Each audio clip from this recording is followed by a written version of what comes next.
Welcome everyone to our keynote. Now, before I introduce our speaker, I would like to take a moment for some housekeeping. Though we will have some time set aside this morning for visiting exhibitors, please, by all means, feel free to attend the expo hall during any part of today's event. We have some great exhibitors there with a wealth of information and knowledge, and they would like to speak to each and every one of you. Simply visit their booth and go to the chat section, or click on the reserve a chat slot to speak one-on-one with these representatives. All right, now it is my great pleasure to welcome your keynote speaker to the virtual stage. Robert Smith, Director of the Navy SBIR and STTR programs. Mr. Smith is the Director of the Navy's Small Business Innovation Research Program, where he manages numerous activities designed to assist small businesses in getting their technology fully developed, tested, and inserted into products and services used by our naval warfighters. And prior to his current assignment, Mr. Smith was the Director of Disruptive Technologies in the Office of Naval Research. The mission of the Disruptive Technologies program is to provide game-changing technical options for the future Navy. Now, Mr. Smith was also the program manager for the Department of the Navy's Rapid Innovation Fund, which supports small business concerns rapidly inserting their technology solutions into acquisition programs of record. Bob, go ahead and turn on your camera. The floor is now yours. Garrett, thank you for the kind introduction. Before we get started, folks, I really look forward to the chance for us to have an in-person Innovation Summit. Boy, so much has happened since 2019. Let's just keep those fingers crossed for 2022. Thanks to the New Mexico FAST and the New Mexico FAST team, Dell and Dana, for putting all this together, and Garrett for being our moderator as we go through these things. And of course, I want to thank all of the small businesses that support the SBIR STTR program. Without I appreciate that, Bob. I wanted to let you know we can't see your camera yet. So I went off mute, but I didn't go off camera. So operator error. So all you folks out there that can work through some AI to help people that are just continue to do operator error. So again, thank you all for being here. As we go through, they're taking questions. If we don't answer your questions today, please reach out and we'll work on those for you. So we're going to go through some slides in a minute that's going to talk about how the Navy does things. And I would say there's great commonality between how the Navy does it and my sister services and DoD and the other agencies, but we're all different, which gets to my theme. Knowledge is speed, and speed is success. So you need to understand how the programs work so you can effectively and efficiently utilize the program, be a participant in the program, and get your solutions to market as quickly as possible. And when you do that, that means for the Navy, we get great capabilities to our warfighters. And that's who we're here every day in the Navy SBIR STTR program, helping our warfighters. And with Dell, if you could put my slides up, we'll get started. I'll take my pretty face off the camera so you can concentrate on the slides. They will also be available to you later. And with that, the video is turning off. So I'm Department of Navy SBIR STTR program. And there is my email. That's an L in the middle. Please use that L with my email and the number 6, or you're talking to one of the other 7 Robert L. Smiths in the Department of the Navy. Next slide, please. It's worth noting that we should always understand the breadth of the SBIR STTR program within the federal government. It's not just the Navy. It's not just DoD. There are 11 agencies out there. So you may find that you're not a great fit for the Navy. We may not be the best partners to work together, but I gotta bet there's some organization out there that is the perfect fit for you. So spend some time when you get ready to participate in the program to find out where for one of a term, your initial customer is. There may be others, but there aren't enough hours in the day to keep us all pleased. So think about who your best customer might be. I'm going to tell you, part of that relationship building, you're looking for customers, but you should also look for good partners. And I will posit that the Navy is one of the better departments in the SBIR program. So you see the Navy there, Department of Defense, and underneath that I have 8 various acquisition commands within the Department of the Navy that support our naval warfighters. Each one of those programs has a focus area, but I'll also tell you there's a considerable overlap between which command is doing their efforts. There are some underlying technologies that they all address: AI, machine learning, cybersecurity. So that'll get in a second when we get to the next slide that moves along. And so if we could, next slide, please. It's worth noting on the path. This depicts the way the Navy does it. Slightly different than my sister services. On the far right, you see commercialization. The main metric where we measure the value of the program. And those are federal dollars that somebody else spent their money on because of the technology developed through the SBIR program. Now let's go all the way back over to the left. That's where you start, by looking at where are those topics related to the technologies that I have a passion for, that I'm working on, that can be applied to that need, that topic. Okay, and these are where the Navy aligns its SBIR program a lot to acquisition. Okay, to those commands that have over $18 billion in R&D, and treble that number when it comes to the procurement dollars to buy systems. So we spend a lot of time putting our topics together. One of the questions we ask our TPOCs, technical points of contact, is, if this works, where's it going to go? What system within a platform will this technology reside? If they can't answer that question, that topic doesn't hit the street. Okay, and in fact, what you don't see is it usually takes 4 to 6 months for a topic to work its way through, to get refined, to get evaluated, to get approved, and then prioritized on our solicitation. Okay, from that, you'll see, guess what? We'll get about 3,000 proposals. You do the math to figure out what your odds are when it comes to topics, to proposals. We get about 15 proposals per SBIR topic. Okay, that's where you play in. Phase 1, proof of feasibility. That's that $240,000 6-month effort where you're going to say, if I get some real money, this is the prototype that I plan to provide you that will demonstrate that we can solve that problem. Okay, you see there's about 550 awards given a year. We normally will fund about 2 to 3 proposals per topic. Why? Because it's research. Research is risky. The technical point of contact may see there are 3, 2, 4 different avenues to solving that problem. So we're gonna spread our money on the bet to see who can be successful. From the phase 1s, that proof of feasibility, there'll be a phase 2. Navy does it slightly different because it's kind of interesting. We'll take your phase 1 and break it into a base and an option. Ask for an initial phase 2 proposal, and from that make a selection.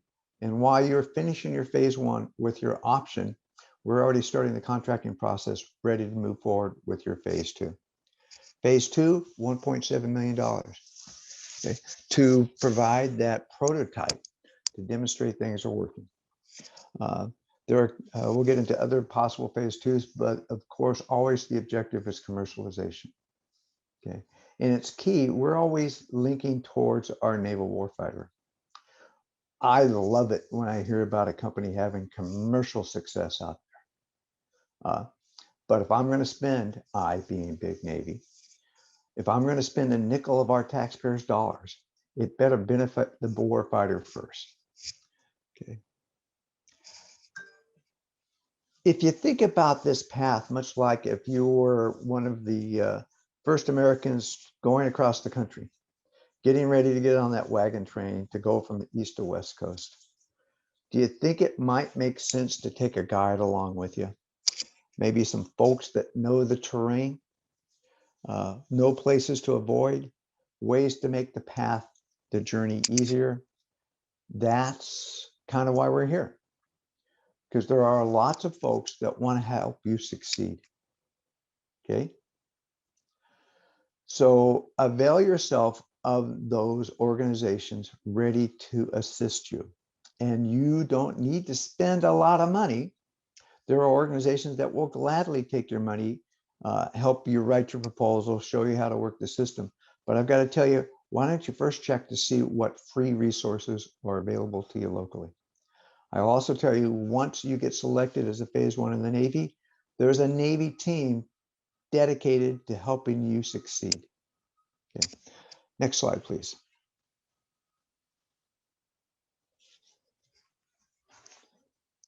Here are some QRCs on some that'll help you understand to the website on how to participate.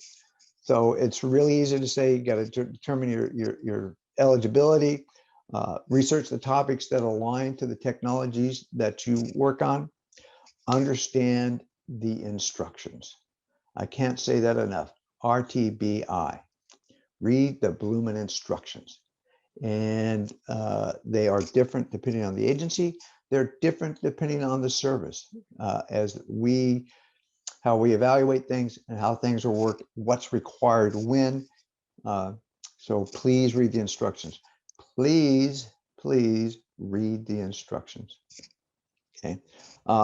We've made it as easy as we can make federal bureaucracy easy.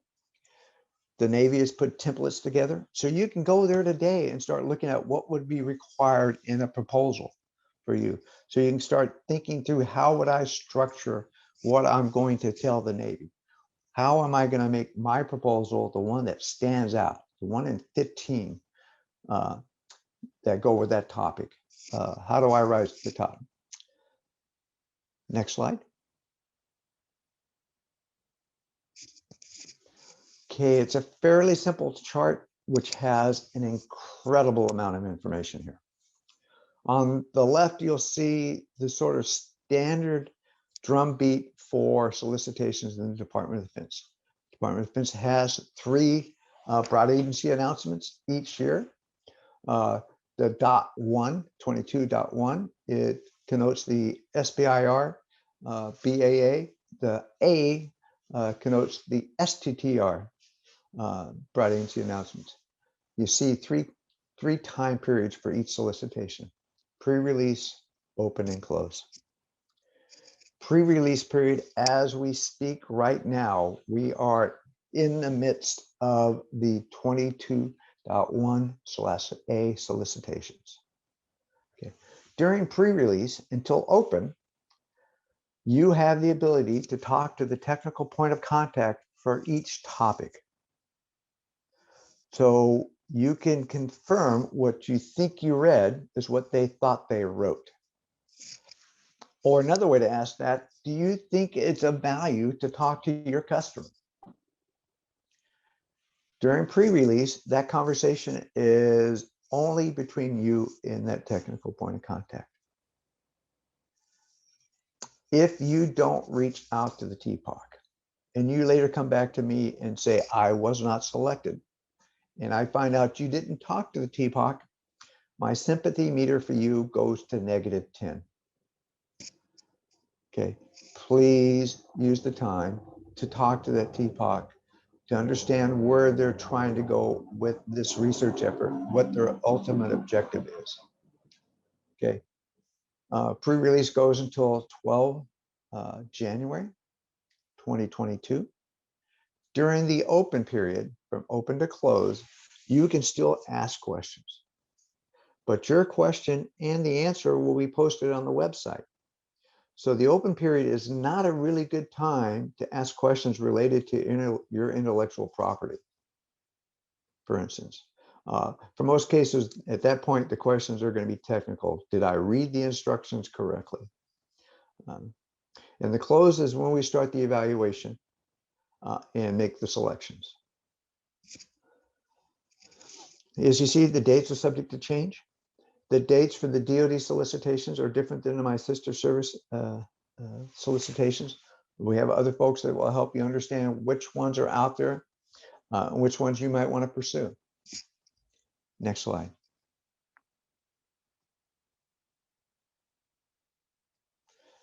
Okay, within the Navy, the evaluation and selection process. Okay, you see the evaluation criteria. Technical merit is going to lead it, followed by the personnel. Okay, so if you're going after an advanced coding system to go on an aircraft, you probably don't need a lot of electrical engineers on your team at this point. So we look at the technical proposal. Is it feasible? Is it doable within the constraints of funding and time? A hint, the Navy won't ever have a proposal saying, please tell me what my next aircraft carrier should look like. It's going to be very structured to what can be accomplished in increments of $1.7 million in a phase 2 to that prototype. Okay, so we're not going to ask for unobtainium. Please don't propose unobtainium. Okay, the evaluation team, nominally 3 government personnel. Okay, at a minimum 2, and one of those 2 people will be the technical point of contact that wrote the topic. Remember that part about please talk to the TPOC? Okay, well, maybe you've understood what they're really looking for here. Okay, you see the selection percentages for 15 proposals, somewhere between 2 and 3 of the 15 get selected. In a phase 2, you'll see that it's a 33 to 55% selection. Moving from phase 1 to phase 2. How do we know we're making progress? Well, first off, you should be in continuous conversations with your TPOC. I can't tell you where the line is between being persistent and being a bother, but being quiet is not one of those. Okay, you made some proposals in your proposal for phase 1. You laid out some milestones. How are you doing? Are you a good performer? You know, that's what we're looking for, because you know we're starting to build that relationship, both the Navy with you and you with the Navy. Okay, are we working together as a team? Okay, are we making technical progress? Or if we're having challenges, we bring those up early so we can all figure out a mitigation plan. Okay. Once again, communication is key. Next slide.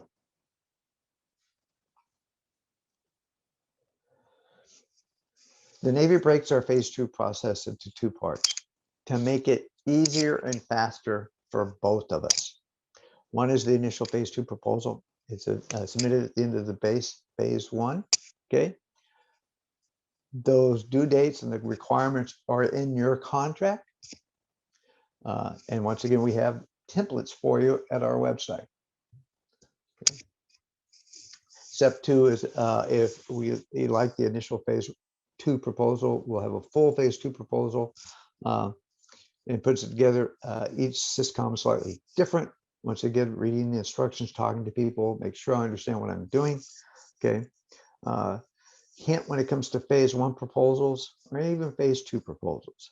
If you cut and paste my sister service proposal and don't change Air Force and Army to Navy, we tend to get kind of snippy. So make sure you're addressing the Navy challenge. Okay, but it's okay to adapt your technology to multiple needs. Okay. Next slide. Types of phase 2s. It's a little wonky here for you, but understand how we're doing this. The sequential is a phase 2 after that first phase 2. It's usually to complete the research, or adapt it and tweak it and make it a little bit better.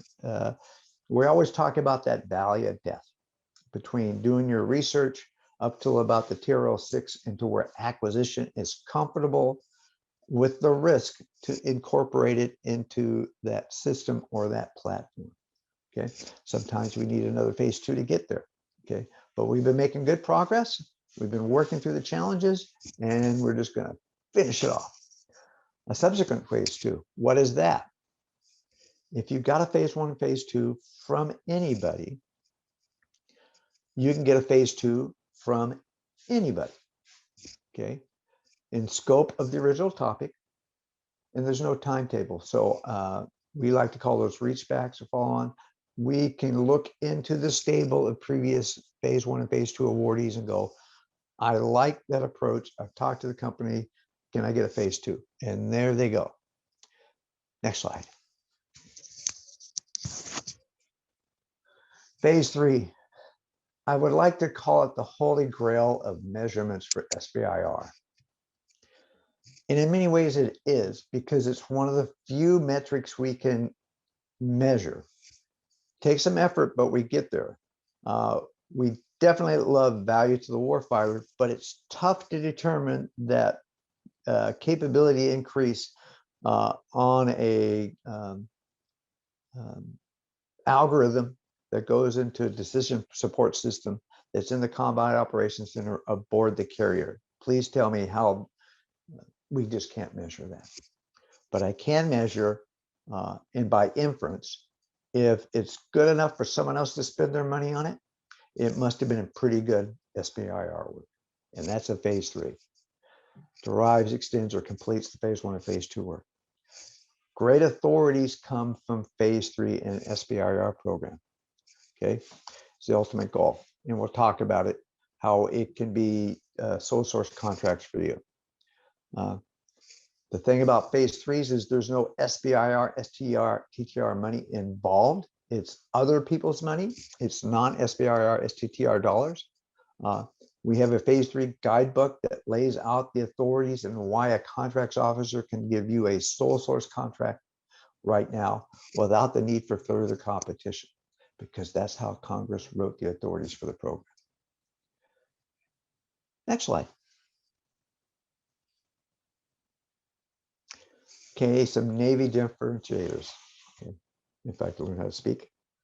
What makes us different?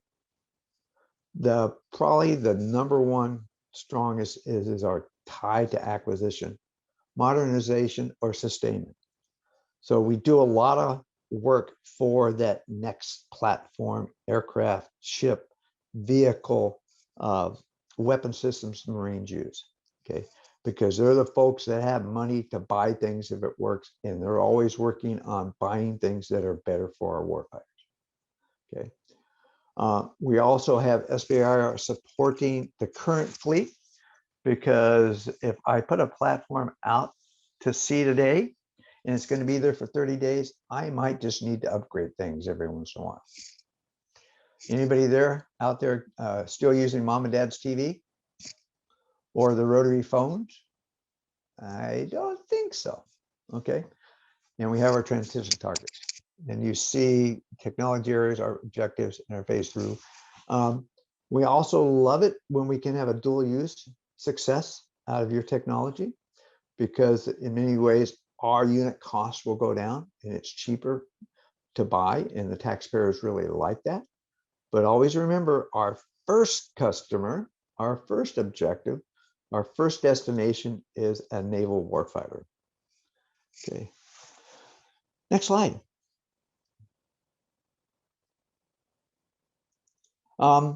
We have topic workshops. In fact, if you look at our website, you'll see when we're having those. So you have a chance to talk to the TPOC, ask other questions, engagement with those folks. They'll talk about the problem, so they give you context for what we're looking for. We do them at different places. We also have, like New Mexico here, state-based training to help you propose to the Navy. We're not going to write your proposal for you. There are lots of people out there paid to help you do that. for instance, your PTACs and other organizations. But there is an art to the proposal, and each agency is slightly different. And there we go, small business participation. We do other non-topic, non-solicitation related training for folks, especially in underserved, underrepresented communities. Next slide. Something else we changed about 2 years ago to make the program more appealing to you. Besides the fact that the federal government spends billions on research, and that kind of gets you sort of excited, there are other ways to make it easier for a small business who's trying to make payroll today. Still trying to understand the immense bureaucracy that goes behind how we do things in the government. And I'll say, don't blame me, talk to Congress. But here you go. One of the first we did is we changed the award structure to where you can get more of your money sooner when it comes to your SBIR contracts. Okay. You don't see it, but we worked it internal to the Navy to make it easier for the evaluators to move quicker to get their evaluations completed and the selections done. We do 90% or more of our contracts in one contracting location at Lakehurst. The Marine Corps uses the same best practices we have at Lakehurst. We're issuing SBIR phase 1, phase 2s, and phase 3s, but because they're in a different accounting system, they still need to do the contracting at their command. Okay. And you see the timelines from proposal receipt to award, and we keep working to make those times even shorter. I will say, when it comes to timelines, just remember SBIR, STTR should never be your one and only business relationship. If anything, I would encourage you to make SBIR, STTR your side hustle, because you're working with the government. Vagaries of federal contracting and funding doesn't necessarily guarantee that I'll get you paid on time. Be aware. For instance, we're just finishing up the first quarter of FY22. We're in a continuing resolution, which means we don't have a full appropriation, which means the Navy, and all of DoD SBIR, actually all of federal government SBIR, has yet to receive a nickel of our FY22 funds. If that makes your head hurt, it should. It makes life for us managing the program dicey as we figure out how to sustain those companies already under contract and how we can find funds to fund the next set. Okay, next slide. We talked about the faster, larger payments. Okay, what's required is a kickoff brief. You gave us a proposal what you're going to do. Now we're going to ask you to kind of tell us again what you said you're going to do in that kickoff brief. And then there's some fraud, waste, and abuse training that you have to certify that you've accomplished it. Okay, you upload the deliverables, submit the invoice, and boom, we're off to the races. Next slide.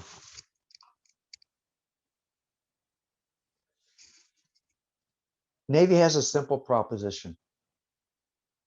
We don't get a transition unless you're successful. So we have the STP program, SBIR, STTR transition program. And you can see the services we provide there that help you, the small business, start thinking about how you're going to scale and to deliver. Okay. We have a cohort within the STP program every year. Usually about 150-ish companies are there. And in the old days, I would look at that room and ask a simple question. How many of you, and these are all phase 2 companies, they've got their first phase 2 at the Navy, they get invited to STP. I'd say about 80% participate. So the question is how many of you have asked yourself, what happens if you succeed.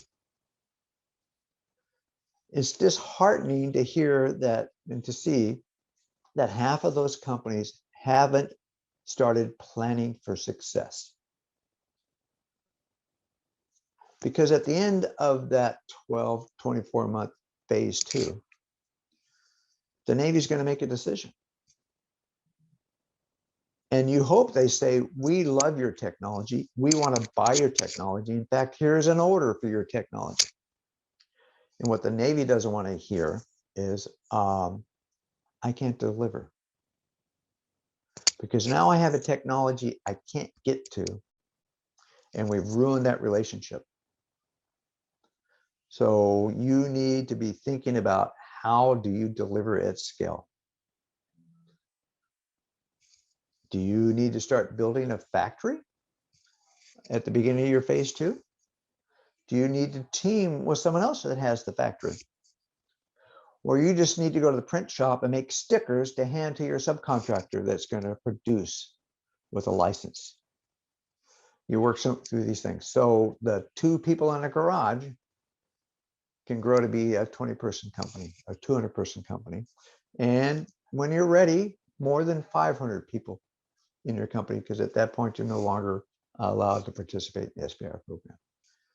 Wouldn't having a company that grows larger than 500 employees be a terrible challenge to have? Okay. We connect you with other Navy customers and hopefully other customers within DoD, and help you think about how to get there. Those companies that do participate in the Navy STP program find that their phase 3 rate goes up by about 20% compared to those that don't participate. It's a free will world. Your choice if you want to participate. Next slide. Okay. Another thing we started up a little over a year ago, and we're finding great success with it, is the Department of Navy SBIR experimentation cell. Because it's a complex world out there. And how do we take your prototype and put it in the hands of the warfighter for evaluation of the technology, or the ability to tweak it to what the end customer, that warfighter, wants? Okay, so we have a team of folks that understand the internal machinations when it comes to demonstrating, experimenting with, no kidding, fleet personnel. Okay, we fund it. Doesn't cost anything, and we help you understand what it takes to, say, get through an authority to operate aboard a Navy platform. More there at navysbir.com/SEC. Way too many acronyms. It's paying for itself. I really enjoy this program because the fleet is getting to see those technologies earlier and going, really? Can I get some more of those? Next slide.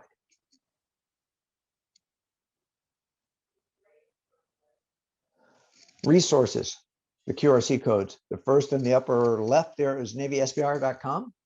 That should give you a hint of how we try to work through the bureaucracy of the Navy, because it's not .mil, it's a .com. So we can make changes to our website to keep it current, to have all the information you need. There's so much information at Navy SBIR. In many cases, when a company comes to me and says, hey, is the Navy interested? I'll first say, have you spent any time at navysbir.com to learn about the program, to learn about how we do things, what makes us different in context? NavySBIRSearch.com, probably the most powerful tool you'll ever have, because it allows you to put in keywords within the search engine to look at every topic that we've ever awarded related to that technology. So you get 2 really important data points from Navy SBIR Search. You get the previous topic, the topic author, who you can reach out to and have a conversation. Not so much on that topic, but how has the technology development with whatever discipline they're in, how has it progressed? Okay, did they solve their problem? Are they working on a new problem? You also get the point of contact from the company that won that topic, that was awarded a phase 1 and phase 2. How are things working with the Navy? Worst experience of my life. I'll never do that again. You might hear that. Probably not. I'll take the bet most of the time you go, what a great experience. The TPOC was leaning forward to help us. Other folks were in there to help us move along, but we hit a snag in the technology development. Okay. Or, the technology worked, but the Navy program had to slide or it didn't work there. Or we had technical challenge. Well, really? Well, your technical challenge is exactly what my company does. Maybe we should talk. Many teaming arrangement happens from that conversation. Many small businesses team with all their small businesses when it comes to putting in a proposal. So start looking at where your potential customers might be. SBIR.gov has a search engine, so you can look at topics that have been issued by other agencies. The same kind of thing. It's a fairly robust search capability, but I still like to say ours is one of the better. And then you've got the PTACs who now have the charge to support and assist and guide small businesses. So reach out to your PTAC in your local area because they're there to help. Next slide. Okay, so there's a theme throughout that on how the Navy does things. And here are more ways to stay in contact with us. One of the ones is SBIR Sounding. It's electronic quarterly newsletter. Tells you what we're up to, what we're thinking, where we're going, how it's working, examples of success stories. Okay, so reach out. The Navy's different, but not that incredibly different than my sister services. So part of this is for you to find your best partner.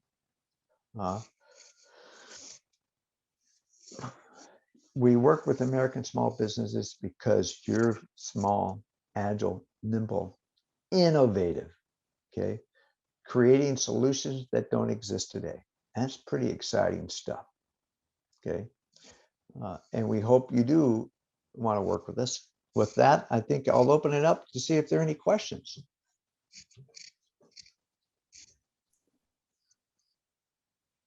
We did have a couple of questions that came in, Bob. Okay. One of them is, if I have a technology that I think the Navy might be interested in, is it possible to have a topic written towards that? And if so, what would be the timeline on that? A great question, because we get that very often. So first off, the topics will always be written by the government. But that's where that conversation comes along, because the technical point of contacts are supposed to be the subject matter experts within their field. Okay. But it's hard to stay on top on emerging technologies.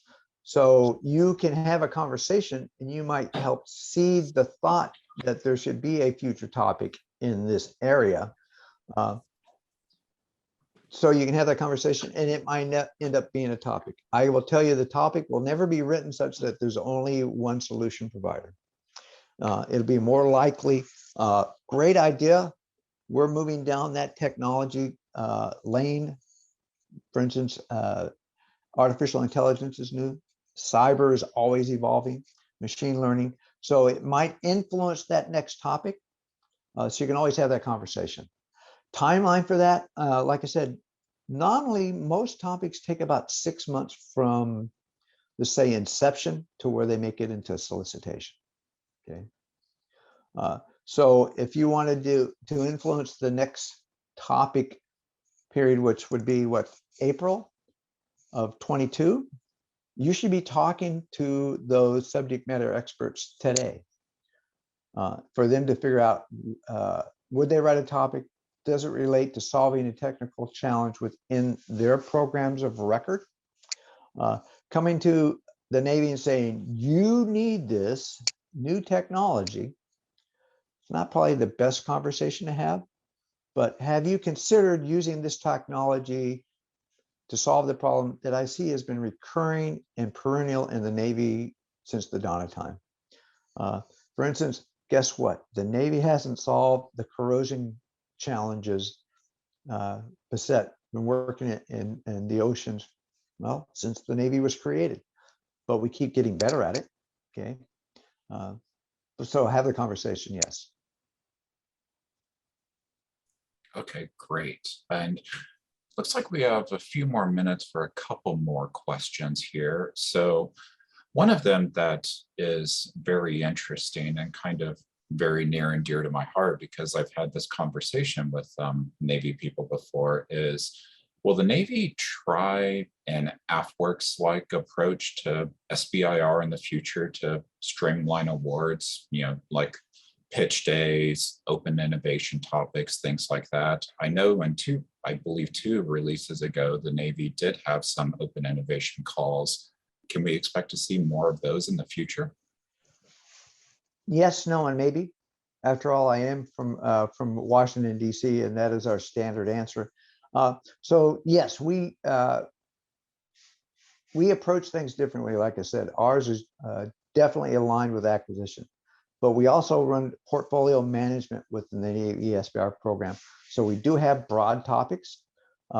We don't have open topics. Hey, tell me what you're doing. We'll see if we want it. We start with a broad topic, and we still have alignment with acquisition. If this works, we need to have an idea. It's more of a stretch because we're usually thinking it from a corporate perspective through our silos of excellence. So we'll have a broad topic that's still not as quite as open as an Air Force open topic. We will still do them at about $240,000, not $50,000, because we already sort of know where it's going to go. So kind of we're going to steal things that work for the Navy, and we call those our broad topics. Okay. So I always like to say not as many people say make it through the Navy door, but once you do, you're part of the Navy team, and we need you to succeed. So it's always going to have an idea of where the solution's going to be. Not that we don't want to have the conversation. The other thing to remember is SBIR is only 3.2% of our R&D program. So you got to wonder, what are they doing with the other 97 cents on the dollar? Is it all going to primes? No, not really. So there are instances where first year SBIR can be moving into phase 3 non-SBIR dollars. In other cases, like if the TPOC likes what you're doing, they can still encourage you to apply to any of their open solicitations that are non-SBIR focused. And I think, so we're going to have one final question here, and it's actually a great question because it came in from the audience and aligns with what you were just talking about. And it is about a subsequent phase 2. If a company has done a phase 1 SBIR with another entity, how do they apply for a phase 2 with the Navy? Can a firm do 2 phase 2s with different sponsoring entities and different milestones? So packed question there. So, and this comes up actually a lot with the AFWERX. Okay, we got an Air Force phase 1. Can we get a Navy phase 2 from that? So the best way to approach that is I have a technology that I think is of interest to the Navy. So let's back up a second. If you just come to my door and say, I have this technology, you haven't solved my problem. You've given me a problem because you expect me to do your homework. Okay, and that's kind of direct. So what I encourage you to say is look at NavySBIRSearch.com. Where would my technology go within the Navy? Then you can say, hey, I've looked at this. I see where you've progressed with visualization on training aids. I believe my technology can solve your problem, support the direction you're going into. And oh, by the way, because I'm a phase 1 or phase 2 for somewhere else, guess what? We've got the mechanisms in place to where we can give you that second phase 2 and move lots faster than, say, starting at the phase 1 category or a full and open competition with the rest of the acquisition. So bring your technology, look at NavySBIR.com, see where it might fit, then let's have the conversation. I can have the conversation the other way, but what I'm going to tell you is, sounds pretty interesting. I'm not the technical point person for that. I don't have the program that has a challenge, so I don't know. I don't have a checkbook to go anywhere. And the Navy doesn't just do SBIR for the sake of good research. We do great research that's going to benefit the warfighter. So that's probably the best way to go with your subsequent phase 2s. Many times we're picking up our sister service topics at phase 1, phase 2. We transfer topics from NASA. Kind of interesting. If a robot can operate on Mars, fairly sure it can be adapted to operate it in the bottom of the ocean. Okay. No, we do lots of cross-agency phase 2 work.